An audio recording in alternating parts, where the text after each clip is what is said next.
Somewhere outside Dayton, Ohio, there's a quarter-mile of cracked asphalt that hasn't heard an engine in over 50 years.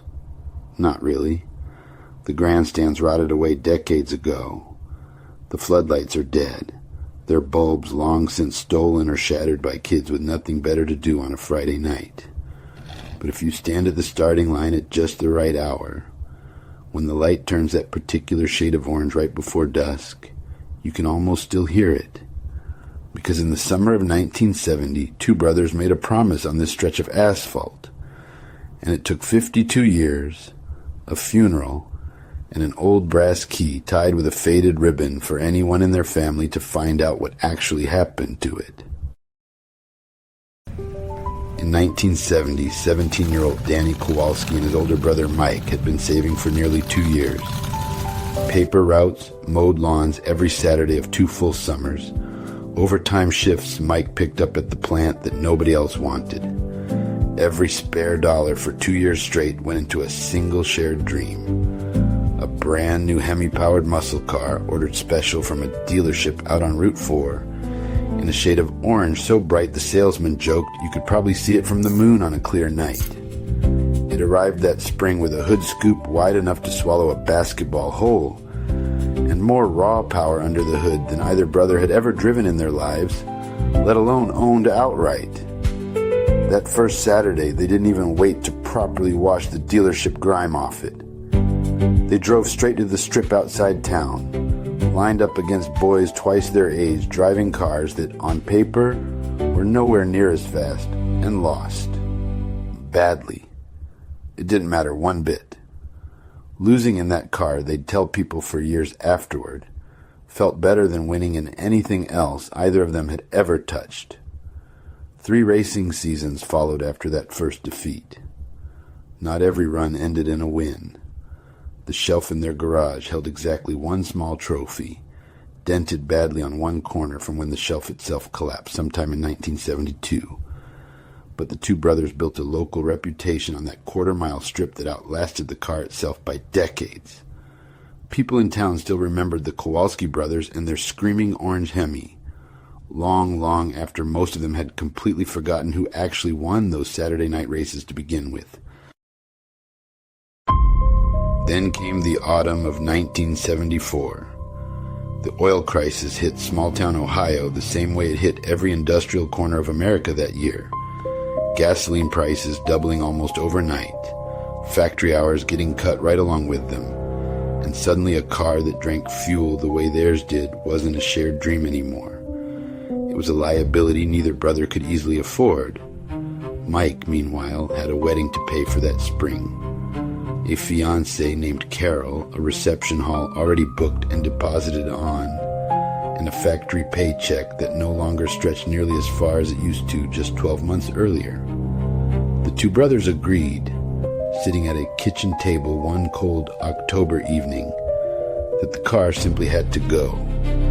Danny would drive it across town to a dealership, sell it for whatever he could reasonably get, and the two of them would split whatever money came back down the middle, same as always. Except that isn't what actually happened. When the moment came, Danny simply couldn't do it. He drove that car 6 blocks in the exact opposite direction instead, straight to the garage of a friend named Pete who'd owed him a favor since high school, and left it there under a canvas tarp without saying much of anything. Then he drove home and told his older brother it was already sold. $800 cash in hand to some stranger passing through from out of town who didn't leave a name. He kept $400 of his own money in an envelope under his mattress for almost 3 full months, before he finally worked up the nerve to hand it to Mike, never once explaining, then or ever, where that money had actually come from. A secret like that one is easy enough to keep for a single week. It gets considerably heavier every single year afterward. Danny visited that garage less and less as the years rolled on, once a year at first, then once a decade, always alone, always well after dark. He never once told his wife. He never told his own children, not even as adults. As far as anyone else in his family ever knew, That screaming orange Hemi had vanished into some anonymous stranger's garage back in the fall of 1974, and that was simply permanently how the story ended. Pete, the old friend who'd agreed all those years ago to hide it, eventually passed that same property down to his own son sometime in the 1990s, along with a single strange instruction: leave whatever's sitting under that old tarp exactly where it is, no matter what. The son never once asked why. He simply never touched it, for well over 30 years straight, because that's simply what you do for a neighbor's carefully kept secret in a small Ohio town like theirs. Danny carried that lie for the entire remainder of his life. He carried it quietly through Mike's wedding that same year, through the births of nieces and nephews who would never once hear the real version, through decades of Thanksgiving dinners where the story of the missing Hemi came up exactly once a year, always told the very same way. Sold back in '74, some stranger, cash and nothing more. He died quietly this past spring at 71 years old, and by every outward appearance took that 50-year secret with him into the ground. At the funeral that following week, Danny's daughter found something tucked in the inside pocket of his good coat that made absolutely no sense to her at the time. An old tarnished brass key, tied with a faded ribbon gone soft with age, and a small scrap of paper bearing an address just 6 blocks from the house where her father had grown up. She gave both the key and the paper to her Uncle Mike, now 74 years old, the only person still alive who might possibly understand what any of it meant. He recognized that address before he'd even finished reading it aloud. It was Pete's old place. Mike drove over there that very same week, not entirely certain what he actually expected to find waiting for him. Maybe nothing at all. Maybe a long empty garage. Maybe just an old man's confused and misplaced key. The current owner, Pete's own son, now well into his 50s, let him inside without asking a single question, almost as if he'd been quietly waiting 50 years for exactly this moment to finally arrive. And when that heavy garage door finally rolled open, there it was, sitting exactly as it always had.